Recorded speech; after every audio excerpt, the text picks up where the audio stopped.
So I grew up in this big household, 5 kids, and my mother was really into the arts, and it was nothing in our house to walk through the kitchen. She was always in the kitchen, and opera was blaring, and she was always reading, always reading, usually the classics. In fact, she tells me the story about she was reading War and Peace when I was born, way back in 1959.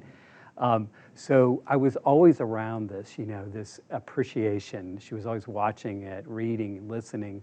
And some of it stuck with me on some level, but not the reading. I could just never get into reading. I always avoided it. I was always the guy, buying CliffsNotes, did the minimal to get through it.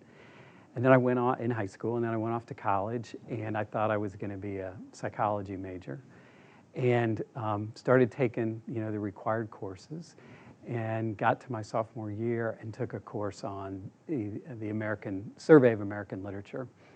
And I had this fantastic teacher, and he loved Hemingway, and it just opened up my eyes. It was just an incredible course, and I just couldn't get enough of him. We read the short stories for the most part, but he knew so much about him and gave such life and vibrancy, and the metaphors came alive for me, and the writing style.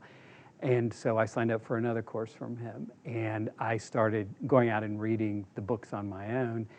And as it came time to really decide on my major, I decided, I'd had a good grammarian teacher in grade school and high school, and I had that part pretty well. And then I had this sort of developed this love for reading and this love of literature, and I ended up becoming an English major, and have to this day just really loved reading.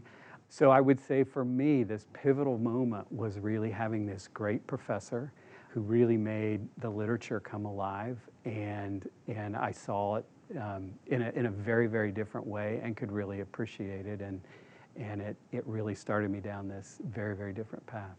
Having good communication skills has, for me, I think, really made a big difference. So I think the ability to write has been very important, but I also think the ability to think critically, to analyze situations, to see the comparative pros and cons in situations, frankly, to pull out metaphors and be good storytellers.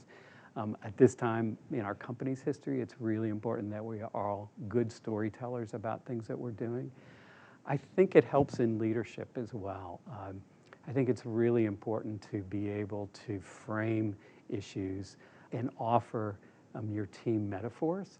You can give people a lot of data, but they remember the story. And if I can latch on, begin a meeting, begin an important moment, begin a milestone, or name a milestone with some sort of a metaphor, it really stays with people, and I find that they appreciate that.